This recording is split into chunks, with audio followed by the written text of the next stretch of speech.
और स्टॉक्स पे बातचीत कर लेते हैं। टाटा स्टील आज काफी तेज नजर आ रहा है, 4.5% की तेजी है। गौरांग सर, टाटा स्टील पर क्या व्यू बन रहा है? देखिए, शानदार नतीजे और सुधार की उम्मीद, लेकिन दिक्कत लटकती तलवार के रूप में अमेरिका से टैरिफ की बात है। अब वो 90 दिन के बाद क्या होगा क्या नहीं होगा बहुत मुश्किल है। वो एक बुद्धिमानी जीव जो अमेरिका में बैठे हैं राष्ट्रपति के रूप में, श्रीमान ट्रम्प साहब, वो आज रात को क्या सोचेंगे और कल कौन सा एग्जीक्यूटिव साइन करेंगे ऑर्डर, वो उनको भी नहीं पता। तो हम और आप क्या होते हैं उस पर तर्क लगाने वाले। और फिर चाइना की तरफ से थोड़ी बहुत नकारात्मक खबरें आती हैं, लेकिन स्थानीय मार्केट में खपत सुधर रही है, नतीजे सुधर रहे हैं, लंबी अवधि का नजरिया है तो बने रहे। नजरिया है तो टाटा स्टील में बने रह सकते हैं। और हालांकि इंटरनेशनल मार्केट से लिंक्ड भी एक इस तरह के स्टॉक्स होते हैं, मेटल्स पर उसका काफ़ी असर होता है। लेकिन व्यू आ चुका है, हमारे साथ एक दर्शक भी फोन लाइन पे मौजूद है। राजेश हैं रांची से। राजेश जी बताइए क्या सवाल है आपका? सर ब्रजेश बोल रहा हूँ। ओके ब्रजेश जी, जी ब्रजेश जी बताइए क्या सवाल है सर? सर ये बोल रहा था कि सर बीपीसीएल के मेरे पास 297 क्रेडिट थे। ओके। आईटीसी के 425। ओके। वो भी 100 के आसपास ही है। और ये कि सर अमर राजा बैठ। ओके, बीपीसीएल, आईटीसी और Amara Raja. Gaurang sir, BPCL, ITC और अमारा राजा 3 शेयर हैं इनके पास, क्या राय है सर इन तीनों पर? बीपीसीएल, आईटीसी और अमरा राजा। जी पहले तो सभी को प्रणाम और शुभ प्रभात हमारे तरफ से। देखिए, अगर खरीदारी बुनियादी तर्क के आधार पर लंबी अवधि के लिए की है और अगर इनको रुपयों की आवश्यकता नहीं है तो हम लंबी अवधि के लिए बने रहने की राय देंगे।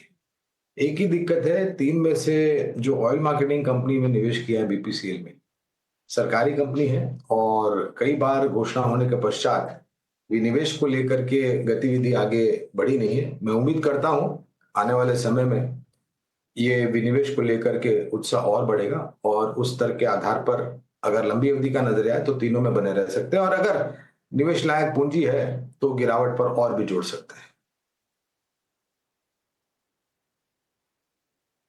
चलिए, तो ये हमारा राजा बीपीसीएल को लेकर ये राय थी।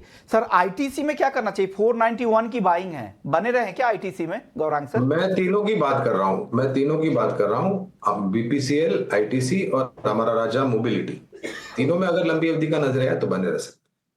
ठीक है, तो तीनों ही स्टॉक में बने रहने की आपको सलाह मिलती हुई। चलिए अगला सवाल हम लेते हैं ब्रजेश जी का, रांची झारखंड से। और इनका सवाल चलिए इनका सवाल हो गया है। नवनाथ कामले का सवाल लेते हैं पुणे से। और टाटा मोटर्स इनके पास हैं, 920 की इनकी खरीदारी है, 50 शेयर हैं इनके पास। और एवेन्यू सुपर मार्ट के इनके पास 30 शेयर हैं, 4700 की बाइंग है। शरण बताएं दोनों में क्या राय बन रही है? मैं काफी दिनों से बोल रहा हूँ, एक कॉन्ट्रा प्ले है। जितनी नेगेटिव न्यूज आनी थी आ गई है। स्टॉक नेगेटिव न्यूज पे रिएक्ट नहीं कर रहा है। आज भी रिजल्ट काफी जन वीक बोल रहे हैं, मगर स्टॉक नीचे स्तरों से काफी ऊपर ऑलमोस्ट डे हाई पे ट्रेड कर रहा है। तो टाटा मोटर्स में तो डेफिनेटली बने रहे। और इसमें नेक्स्ट आपको टारगेट 200 डे मूविंग एवरेज का दिखाई देगा, 765 के आसपास। तो टाटा मोटर्स में बने रहिए। दूसरा स्टॉक कौन सा है? Avenue super mart.